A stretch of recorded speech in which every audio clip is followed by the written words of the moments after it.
لله رب العالمين وبه نستعين على أمور الدنيا والدين والصلاة والسلام على أشرف الأنبياء والمرسلين سيدنا وحبيبنا وشفيعنا وقرة أعيننا ومولانا محمد وعلى آله وصحبه أجمعين ولا حول ولا قوة إلا بالله العلي العظيم سبحانك لا علم لنا إلا ما علمتنا إنك أنت العليم الحكيم رب اشرح لي صدري ويسر لي أمري واحلل عقدة من لساني يفقه قولي آمين أما بعد.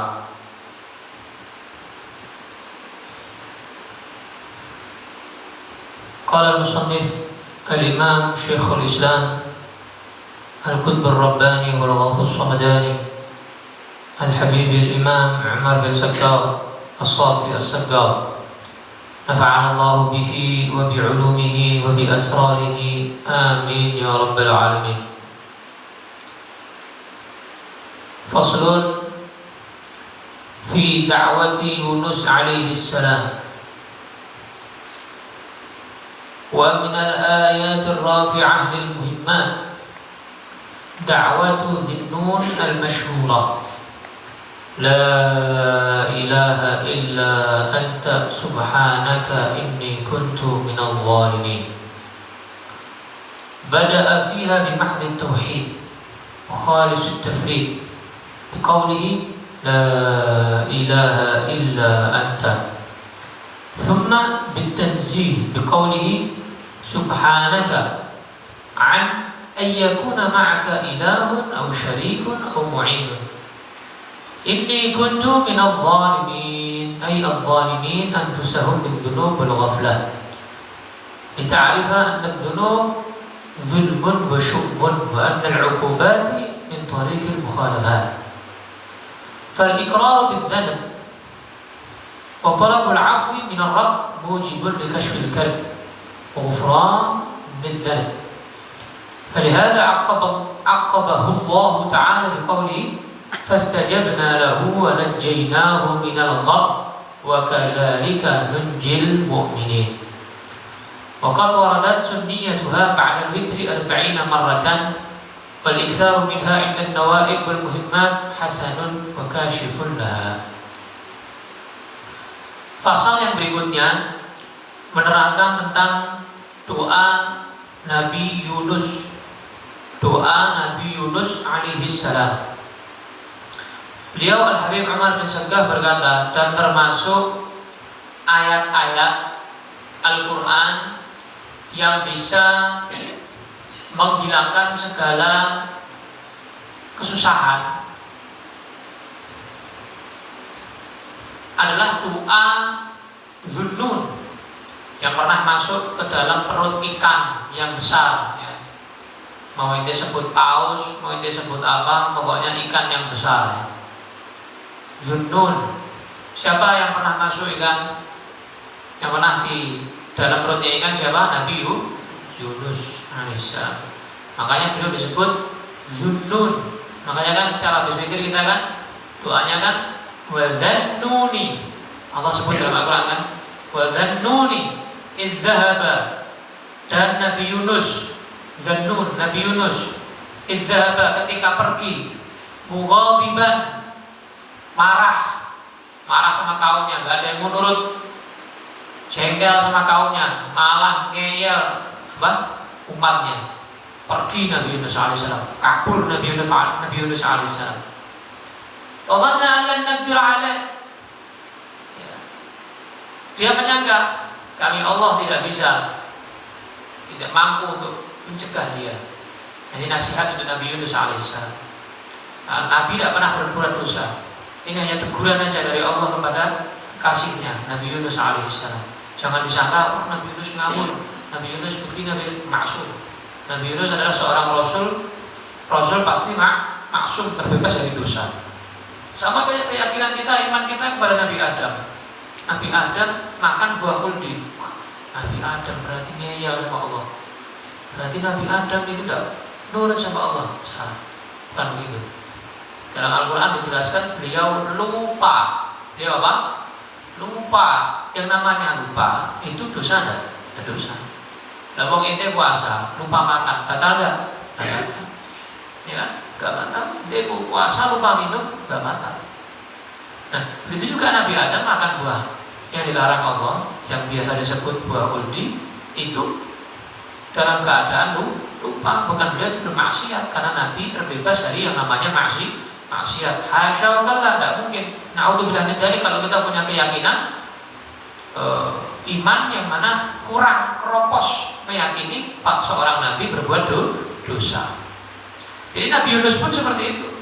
Nabi Yunus ini adalah kekasih Allah, Rasulnya Allah, tidak berbuat dosa, beliau seorang yang maksum, terbebas dari dosa, maksum. Nabi Yunus alaihissalam.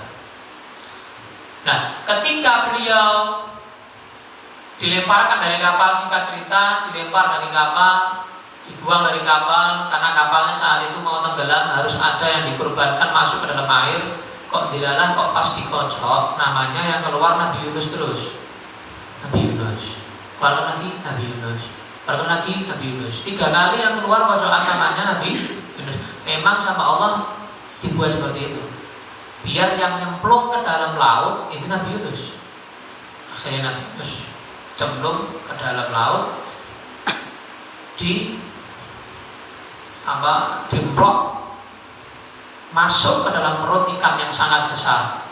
Ya, sebut saja ikan paus gitu ya. Sebut saja ikan paus. Kalau dalam Al-Qur'an istilahnya nun, ikan nun. Ikan apa? Nun. Makanya dzannun, zunnun, zinnun. Ikan apa? Nun.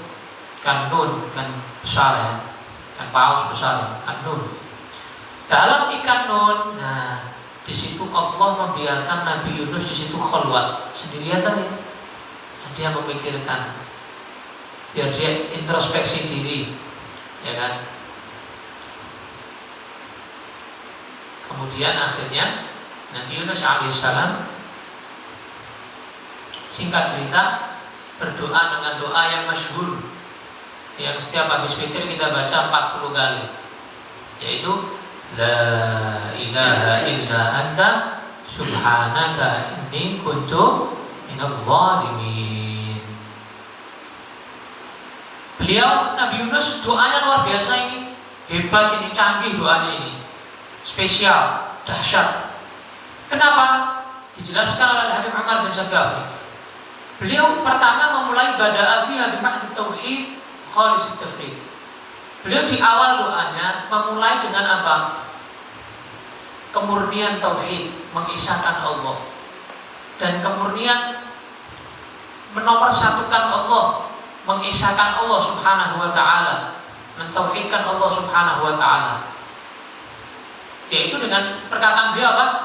La ilaha illa anta, tiada Tuhan selain Engkau.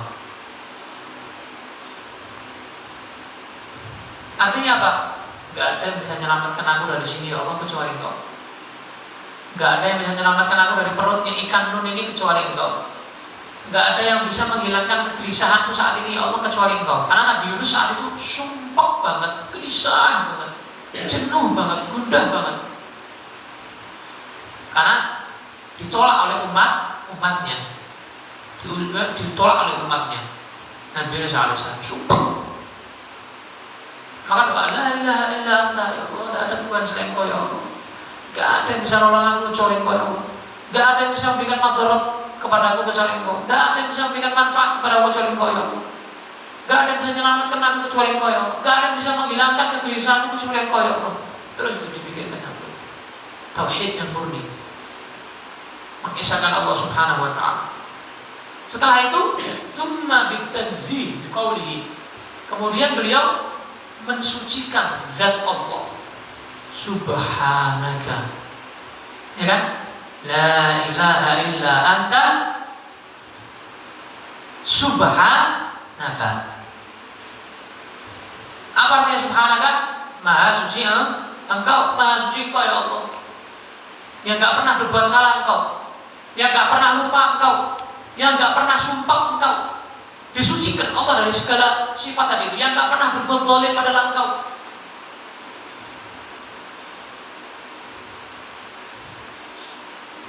Yang selalu terpuji adalah Engkau. Dan seterusnya. Subhanallah, mensucikan zat Allah. Gak ada Tuhan selain Kau ya Allah. Gak ada sekutu bagi Kau ya Allah. Gak ada yang bisa membantumu ya Allah. Artinya apa? Allah itu qiyamuhu binafsi, berdiri sendiri juga. Gak butuh sama yang lain Allah. Ente semua mau sholat ya Allah gak untung. Ente semua mau maksiat ya Allah gak rugi. Gak ada kerugian bagi Allah, gak ada manfaat bagi Allah. Ente sholat manfaatnya buat ente sendiri. Ente gak sholat ruginya buat ente sendiri. Ente taat sama Allah manfaatnya buat ente sendiri. Ente maksiat sama Allah ruginya buat ente sendiri. Gak ada Allah dirugikan, Allah diuntungkan, gak ada ceritanya. Terakhir baru setelah la ilaha illa anta, ya toh, tahlil la ilaha illa anta, mengesahkan Allah. Terus yang kedua tadi subhanaka, mensucikan Allah, mensucikan zatnya Allah. Baru inni kuntu minadh dhalimin, yang ketiga. Ini sesungguhnya aku ya Allah, kuntu diriku minadh dhalimin, termasuk orang-orang yang zalim. Aku sudah meninggalkan umatku ya Allah, aku zalim ya Allah. Aku telah berputus asa ya Allah, aku zalim ya Allah terhadap diriku sendiri ya Allah. Gara-gara itu aku menjadi sumpah, menjadi kabur ya Allah. Aku telah berbuat zalim ya Allah. Sehingga Engkau menegur aku ya Allah, sampai masuk dalam ikan ini ya Allah. Aku berbuat zalim ya Allah. Introspeksi diri. Introspeksi diri. Aku lalai ya Allah, aku lupa ya Allah. Ini juga menjelaskan bahwa apa? Balasan dari Allah itu pasti karena ada satu perbuatan kamu yang gak pas.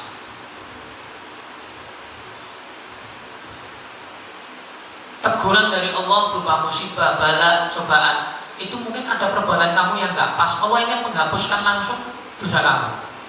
Contoh, ente mungkin sakit apa misalnya, sakit. Itu pasti karena ente pernah berbuat salah sama Allah. Allah ingin menghapuskan dosanya ente di dunia, makanya ente dibuat sakit. Betul. Ente dikasih musibah, dikasih bala. Ente mungkin dulu pernah berbuat dosa, yang mana Allah ingin menghapuskan dosanya ente itu biar diberi maghfirah, diberi afu dari Allah Subhanahu wa taala, dengan ente dicoba oleh Allah Subhanahu wa taala. Jadi musibah yang diberikan Allah kepada ente pasti gara-gara dosa, pasti. Makanya kan azab yang terjadi secara umum juga karena mereka itu sendiri, masyarakat itu sendiri, karena banyak yang minum khamar, banyak yang berzina, ya kan. Na'udzubillah, banyak narkoba, banyak pembunuhan, banyak pencurian. Itu yang mendatangkan azabnya Allah Subhanahu wa taala. Wa anna al-uqubah min tariqil mukhalafat.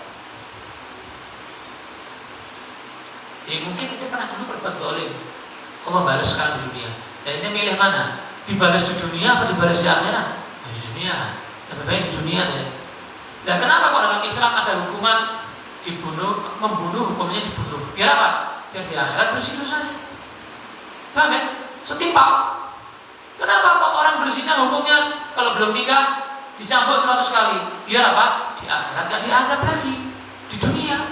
Itu alasannya kenapa kok hukum Islam seperti itu. Di antara alasannya itu, kenapa yang sudah menikah kok dirojum, dilempar sampai mati? Kenapa dilemparin batu sampai mati? Karena itu biar gak dapat azab di akhirat, biar dapat azabnya di dunia. Kan gitu. Orang minum khamar juga dicambuk hukum Islam. Kenapa? Karena apa? Supaya nanti di akhirat itu bersih dosanya, diampuni Allah, sudah ditebus azabnya akhirat dengan azab dunia. Ya, sisa dunia itu cuma cambuk gitu, kalau di akhirat alim. Allah menyebut dalam Al-Quran apa? Alim, pedih, syadidil iqab. Balasan dari Allah sangat berat, kasar nanti di akhirat, di neraka nanti. Wa'iyadzubillahi ta'ala. Jadi kalau ini dikasih sakit, musibah, cobaan, balak sama Allah, syukur, alhamdulillah. dosa-dosa anak yang kemarin dihapus oleh Allah. Gitu. Bukan malah nyalahkan Allah, ya Allah sakit lagi, ya Allah kasih musibah lagi. Loh, ente minta dibalas di dunia, apa dibalas di akhirat?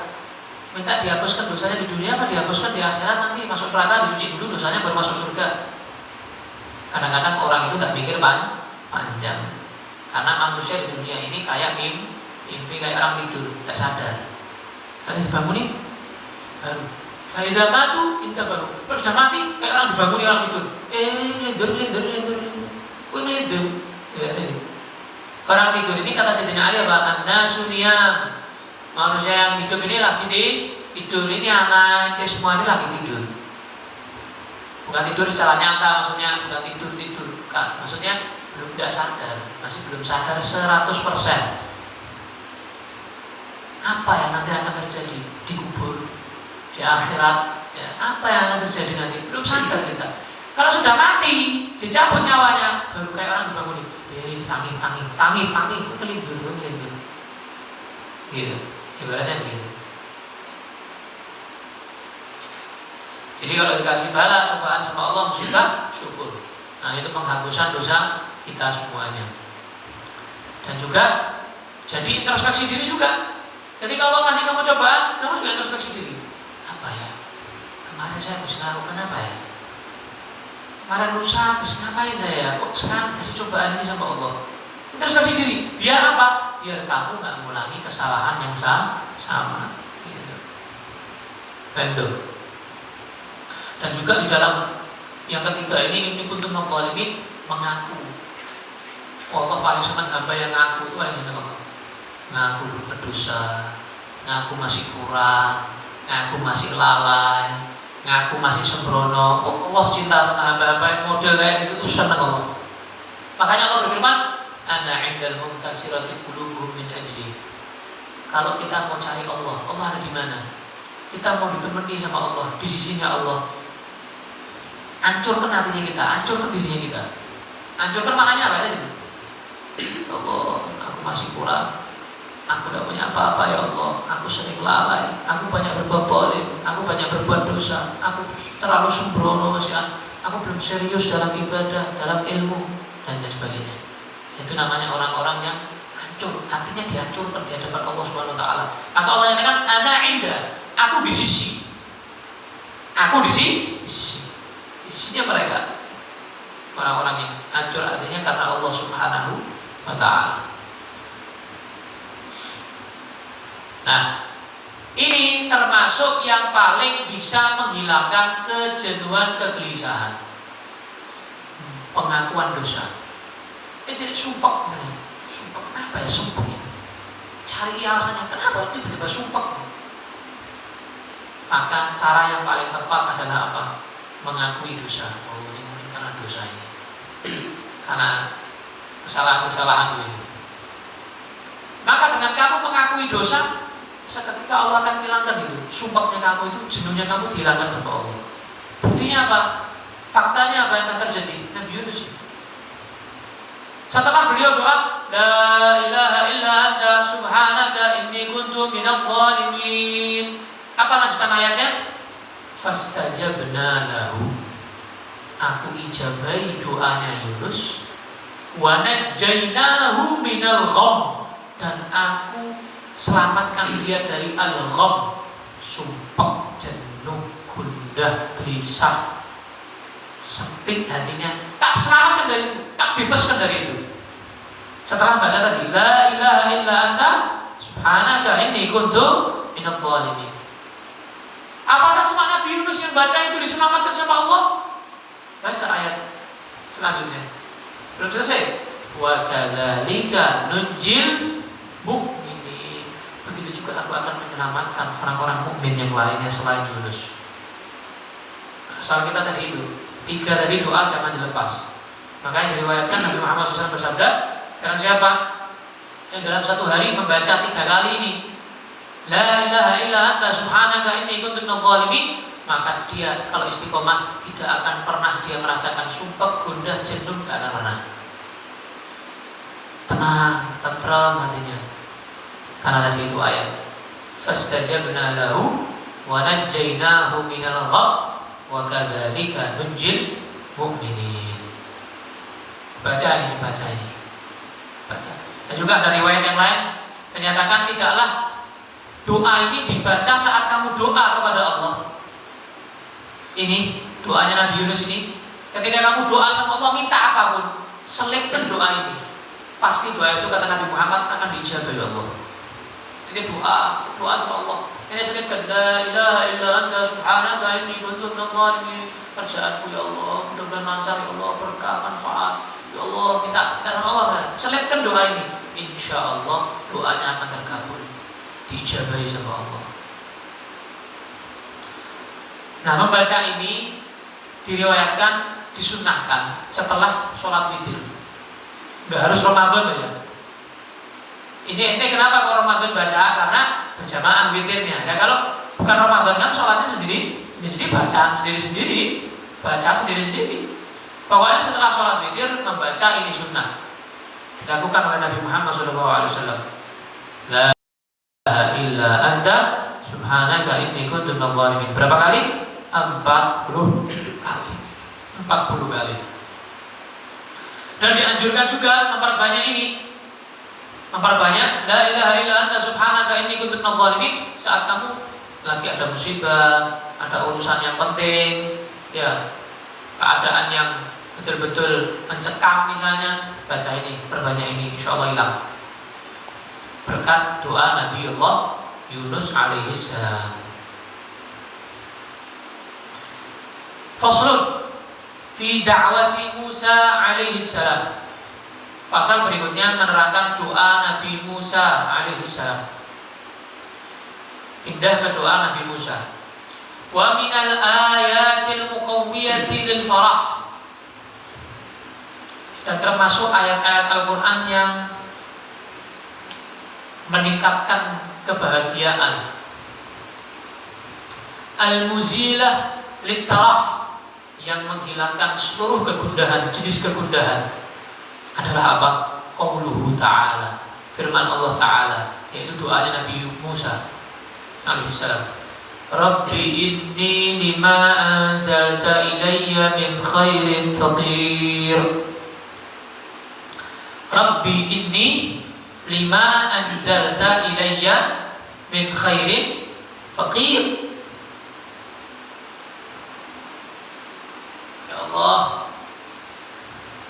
maknanya doa ini, ya Allah, ya Allah Tuhanku, sesungguhnya aku ini daripada kebaikan yang kau turunkan, kebaikan-kebaikan yang kau turunkan ya Allah, yang kau berikan, aku masih fakir ya Allah, masih miskin ya Allah, tidak punya apa-apa ya Allah daripada pemberianmu yang sangat banyak ya Allah, fakir ya.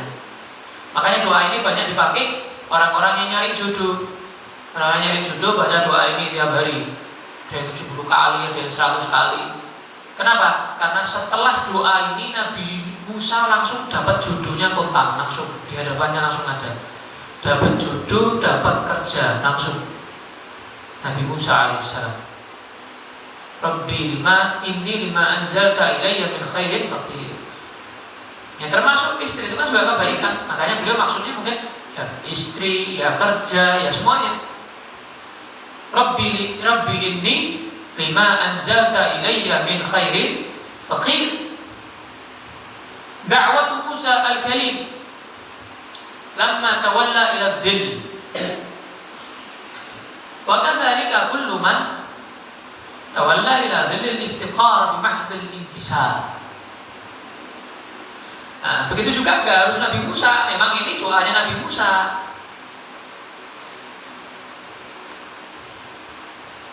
Memang ini doanya Nabi Musa saat beliau mencari naungan, yup-yupan, naungan. Kisahnya dalam Al-Quran. Ya.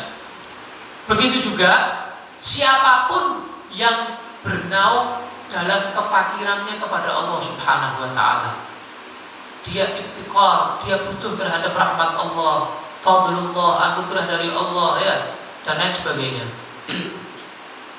Dia betul-betul menjatuhkan dirinya di hadapan Allah, menganggap dirinya fakir miskin di hadapan Allah Subhanahu wa Ta'ala, fakir miskin dalam seluruh kebaikan.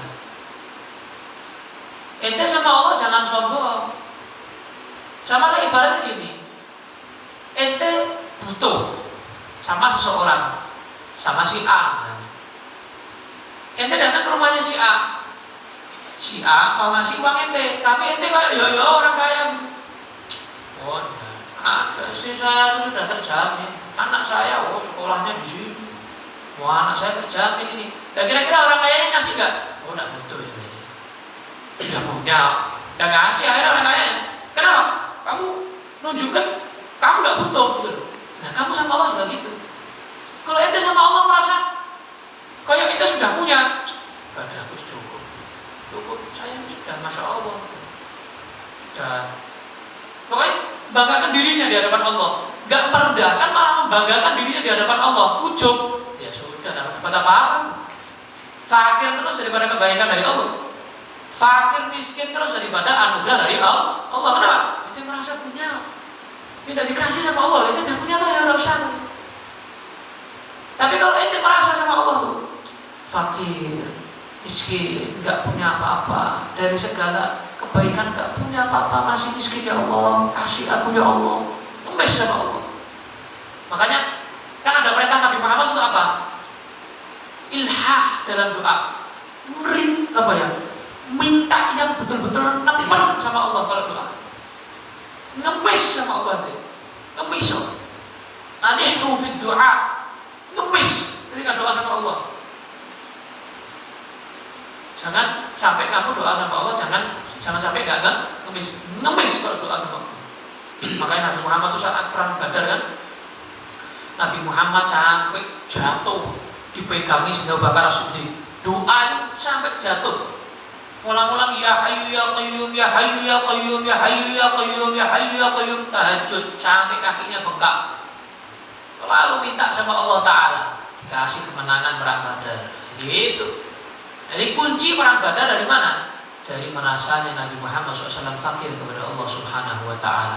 Maka dalam doanya kan begitu,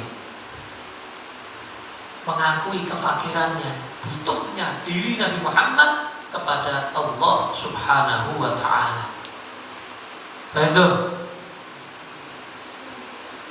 Makanya beliau ketika butuh terhadap pemberian dari Allah, kebaikan dari Allah, Nabi Musa bernaung, kemudian doa ini, Rabbi inni lima anzalta ilayya min khairin faqir. Maka ja'ahul imdad min faidil jawad, langsung datang pemberian dari Allah yang maha dermawan. Langsung dapat dari Allah pemberian, kontan, gak pakai nanti. Nabi Musa langsung. Ente mau dapat kontan dari Allah, ini baca doa ini, doa Nabi Musa. Wakana Sayyidil Walid Al-Imam Saggaf bin Muhammad nafa'allahu bih yurattibuha mi'ata marrah kulla yawm. Ayah beliau, ayah Habib Umar bin Saggaf, ayah Habib Umar, namanya Habib Saggaf.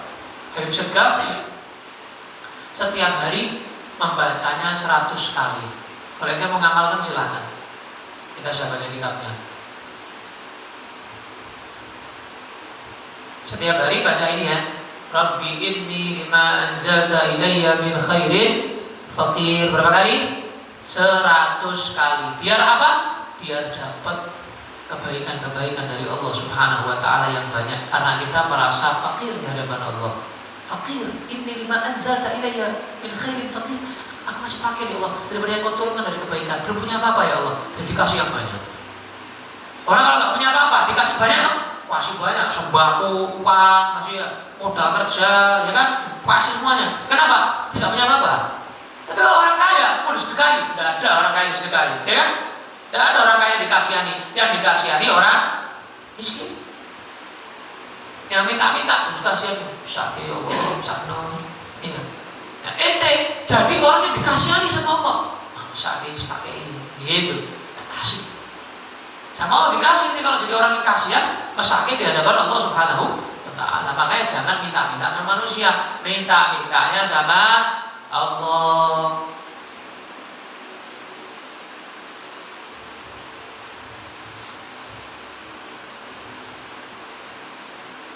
Wallahu a'lam bishawab.